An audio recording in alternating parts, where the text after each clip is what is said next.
अब अपन करेंगे घनाभ का पृष्ठीय क्षेत्रफल कैसे ज्ञात किया जाता है। इसके पहले हमने घनाभ का आयतन कैसे ज्ञात करना है वो बताया था और होमवर्क भी आपको दिया था। तो उम्मीद है कि आपने वो कर लिया होगा और उसका आंसर मैं आपको बता देता हूँ कितना था।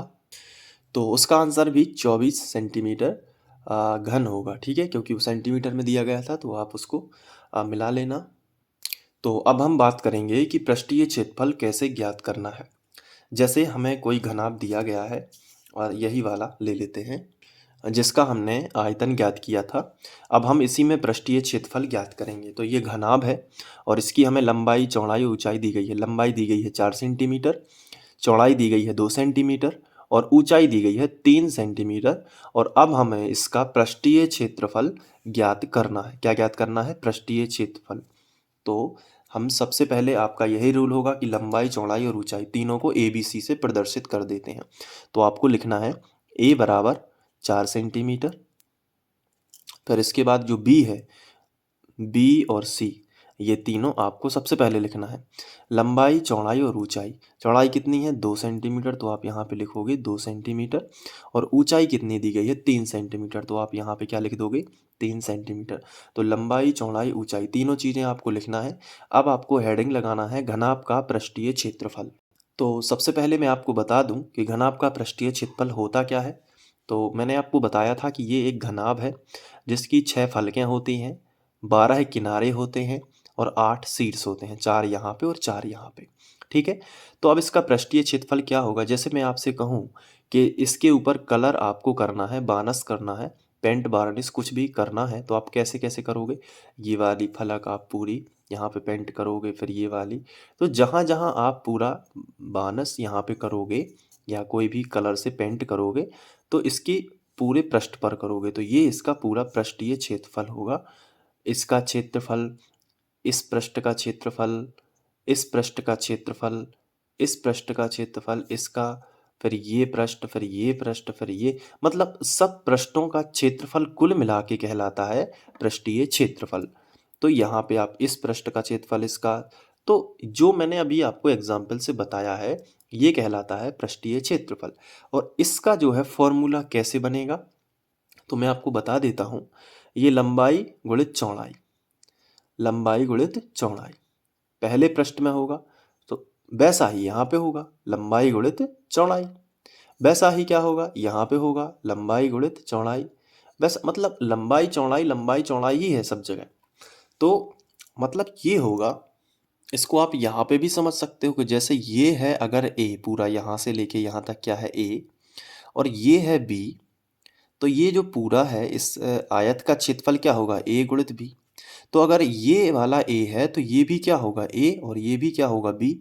तो एक ए बी यहाँ पे मिलेगा क्षेत्रफल, इस पृष्ठ का क्षेत्रफल, और इस वाले पृष्ठ का क्षेत्रफल भी क्या होगा? ए बी होगा।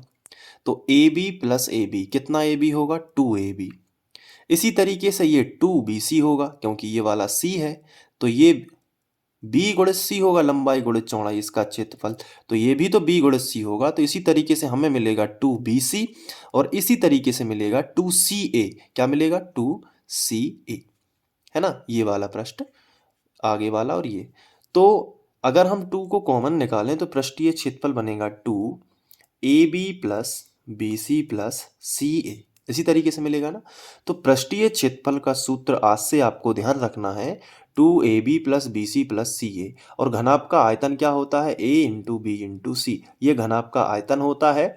और पृष्ठीय क्षेत्रफल होता है 2ab B C C A, 2ab plus B C plus C A, ये होता है घनाभ का आयतन। तो बस आपको मान रख देना है 2 ज्यों का त्यों। ए का मान कितना है? 4। फिर बी का मान कितना है? ए इंटू बी, तो गुणा का चिन्ह ही आएगा ना। तो ए का मान रख दिया 4, बी का मान कितना है? 2, तो यहाँ पे आपको रख देना है 2। फिर ये प्लस का साइन है तो आपको प्लस लगा देना है। फिर बी का मान कितना है? 2, और फिर सी का मान कितना है? 3, तो 2 गुणित 3 कर देना है। फिर प्लस लगा है तो प्लस लगा देना है। सी का मान कितना है? 3, तो सी की जगह पर 3 रख दीजिए। फिर सी और ए के बीच में कोई भी चिन्ह नहीं है तो गुणा का साइन आएगा। फिर ए का मान कितना है? 4, तो यहाँ पे रख देंगे 4। आगे बढ़ेंगे 2, फिर 4 दूनी 8, फिर 3 दूनी 6, फिर 4 तिया 12। इन सबको जोड़ेंगे तो 2, 12 और 6 कितने होंगे? 18, 18 और 8 यहाँ पे जोड़ेंगे तो ये होंगे 26। और 26 और कोष्टक टूटेगा तो गुणा आएगा, तो 2 गुणे 26 हो जाएगा, तो 26 दूनी कितने होंगे? आंसर है 52। तो इस तरीके से पृष्ठीय क्षेत्रफल कितना होगा? 52। लेकिन यूनिट क्या थी? सेंटीमीटर। तो क्षेत्रफल हमेशा सेंटीमीटर स्क्वायर में लिखा जाता है, तो ये हो जाएगा सेंटीमीटर स्क्वायर। ठीक है।